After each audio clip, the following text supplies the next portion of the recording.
Magandang gabi mga bossing. Alright, mag-share ulit tayo ng mga dama puzzle. Alright, ito ay para lamang dun sa mga mahilig, no? Sa gusto ang mga ganitong puzzle, dama puzzle. Okay, ang rules dito mga bossing, kung yung nakikita, no? Unang sulong dito ang pula, tatalunin ang itim. Pero kung titingnan ang formada, ang posisyon, medyo nakalalamang. Sa unang tingin ay parang lamang na lamang ang itim sa posisyon, no? Unang susulong ang pula. So parang inaantay lang dito ng itim na sumulong ang pula, kahit anong isulong ay kanyang babanatan na, no? Ayun. So medyo lamang ang itim. Okay, balik natin ang position kasi yan ang puzzle natin. So paanong paraan para manalo ang pula? Lahat po yan ay piyon. Ano po? Lahat piyon. Wala pong dama pa dyan. Pataas ang pula. Yan. Pababa ang itim. Ayun nga, nakaumang na. Inaantay lang ang pula kung ano isusulong at kanya ng babanatan. Hindi alam ng itim na sa ganyang posisyon ay pwede siya matalo. Brilliancy move mga bossing.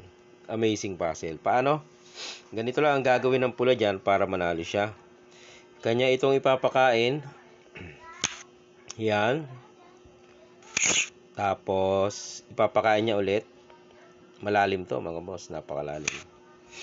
So, ibig sabihin, kain ng itim, nakadama siya. Ayun, dama na. May star. Ang gagawin dito ng pula, sasabay siya dito.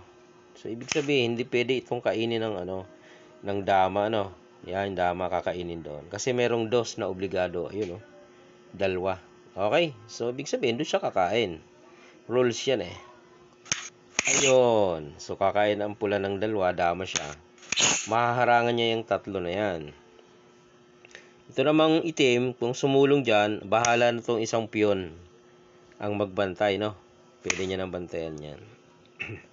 Kung sumulong siya dyan, magbabalik-balik lang itong itim sa isang linya na yon, aalagaan niya yon, no? Diba, sumulong dito. Alagaan niya yung linya na yan, ay pinakain ngayon. Yun, pwede naman. Pwede siya dito kumain, Tapos lulusot siya. Babalik sa gitna, Dito siya. Okay lang. Dito siya. Doon lang.